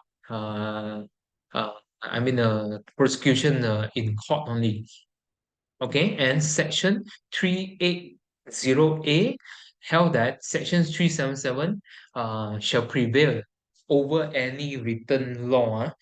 Because you must always because in case of the one that we are using, Repco Holding, the Security Industry Acts itself allow security commissioner to conduct the trial. There's one Latin maxim called generalia specialibus non derogent. The specific law must override the general ruling, since the offense is committed under securities offense. Okay, so by right, the officer shall have the authority to conduct the prosecution, but this is not. So because section 380A CPC was inserted. Okay, so general rule, the gas cannot conduct. But how the gas can circumvent? Because he will be the one that familiarize. Because prosecution, the DPP AG chambers, usually those securities commissions, they are not familiarized with the it works. Like me, previously worked as a doctor, I'll be very familiarized with medical law, how the medical negligence case, I will look into the details, whereby you just hire, for example, engage with a specialist punya person to conduct a case. Maybe they cannot adduce the specific evidence in the court. This is why sometimes Section 377B fine for a law agency to conduct a prosecution, he must get written consent from PP. So this question is quite simple lah. Finally, okay, question 7. Section 178, Subrule 1, CPC provides the High Court is ready to commence a trial. The accused shall appear or be brought before it, and the charge shall be read and explained to him, and shall be asked whether he is guilty of the offense charged or claims to be trial. I think this year punya question is a little bit weird. When I was doing the question also, I feel that, you one kind, because all the time is appeal, guilty plea, or like this. So when the High Court ready to commence, so when is the High Court ready to commence the trial of an accused person? This question I've scrutinized quite a number of times. I will first describe the question, because like I said, this your question is a bit weird. They have asked us to repeatedly mention what is guilty plea until I have some self-doubt also. So I will briefly mention guilty plea, and then subsequently I will submit that if it is not pleaded, the accused is not pleaded guilty, or the guilty plea is not considered by the court, will proceed to trial. Section 178 Rule 3. So the commencement of the trial is actually referred to commencement of actual trial itself, not when the charge was first read to the accused. The case of PP against Lim Chen Lian. And then because the marks is so much, it cannot be just like that. So the purpose why we need to determine the commencement date, I think is serve as a guidelines because the notice of alibi requirement, okay, you must give sufficient notice. This is was the past case now, you must give 10 days notice to the prosecution, but now so long the notice is sufficient, is okay already. And section 399 CPC, should the expert is dispensed with, that means you do not need the expert to come to the court to give expert evidence. You must give the report to the opposing counsel, okay? With a certain deadline lah, okay? So this is why the commencement of trial date is important. Okay, and after that, prosecution is required to make opening. Okay, this is I think is in your question B. What will be salient contents of the opening statement by a DPP? And it is compulsory. If the case go on in High Court, it is compulsory for prosecution's side to make his opening statement. So the contents are actually you can find online. TP against Muhammad Najib Razak, whereby our ex-AG, Tommy Thomas, made opening statement. Quite interesting to read. And it will contain brief facts of the case. What is the background? So what are the parties involved? Who are the accused? What is the position? What is the status of the accused? They will briefly write. And then nature and also the offense charge, how the offense was committed, and what are the laws involved. And subsequently, they will try to outline what are the evidence that the prosecution will give to the court subsequently. It's just serve like a draft. Oh, this is the flow chart the court will need to follow, okay, by providing an opening statement. And conclusion, usually the prosecution will conclude the onus is on the prosecution beyond reasonable doubt to prove the guilt of the accused. You can seriously, if you have time and to have a look, it was well drafted at the Tommy Thomas opening statement online. Just search, got. And Tian Teck Soon case, you need not mention what evidence, the details. It's just an outline. And Padmanabhan case, this is just a rule of procedure. After giving this statement, opening statement, although it serves like a, how to say, it's like a one thunder, it's just like a guide, for you. But subsequently, you are not bound with it. The prosecution can adduce any evidence outside the scope of whatever he had described inside the opening statement. That one is quite important also. And last question. Section 308 CPC specifies when the appellant has complied with Section 307, again, it's all on appeal. If this year question come out, probably I will not be here talk to you. Who the court appeal from shall transmit to High Court and to the public prosecutor and to advocate for the appellant a signed copy of the record of proceeding. State the contents of records proceeding. Read the words carefully. It's not the records of appeal. So this question require a lot of practice lah. Even though the mark awarded I think is quite generous, but it's still quite difficult. So record of proceedings also not known as notes of evidence.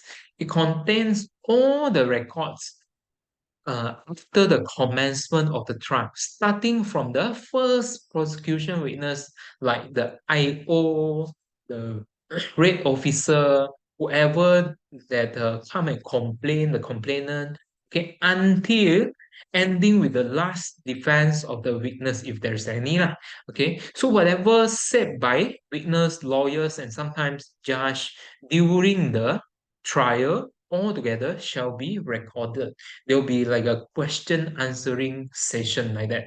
Okay, it's all printed out and given by the interpreter.